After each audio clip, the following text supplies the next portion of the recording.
Ano nga ba at paano laruin ang larong calling-calling o agawang panyo? Tara, samahan nyo kami. Ang larong calling-calling ay binubuo ng isang referee na siyang mahawak ng panyo at tumatawag ng numero sa buong laro. Ang larong ito ay binubuo ng dalawang grupo. Kailangan pantay ang bilang ng bawat grupo na kalahok. Ang bawat miyembro ay may i-assign na number at kailangan itong pumila ayon sa pagkakasunod-sunod ng mga numero. Ang referee ay tatawag ng isang numero. Ang numero na tinawag ay kailangang pumunta sa gitna upang kunin ang panyo. Calling! Player number 1! Kapag matagal nang nakatayo ang mga manlalaro at walang kumukuha ng panyo, maaari pang magtawag ng maraming numero ang referee para kumuha ng panyo. Tutulungan ni number 2 and 3! Kapag nakuha ng isang miyembro ang panyo, kailangan itong bumalik sa linya o base nang hindi natataya ng kalaban. Kapag nataya ng kalaban ang hindi pa nakakabalik sa linya, ay ang kalaban na makakuha ng puntos para sa round na iyon.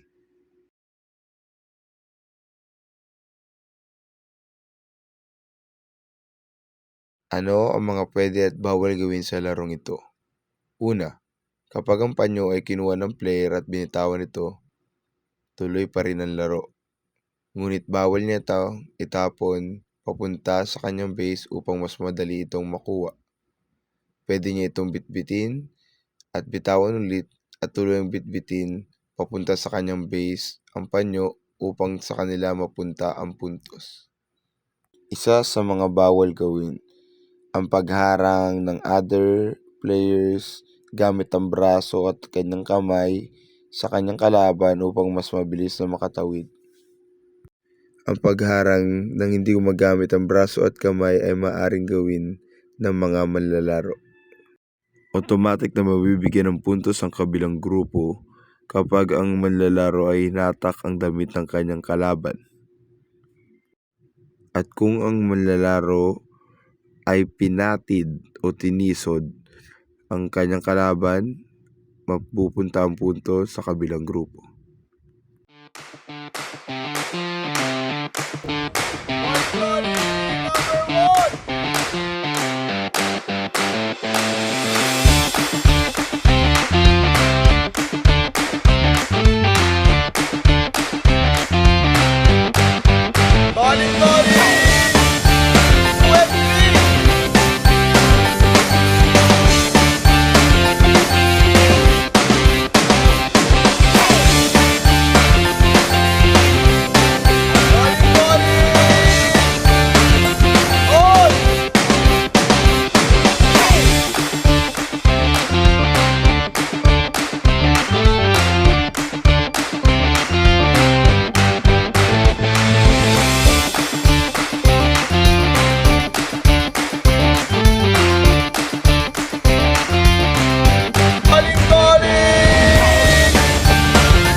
Olas!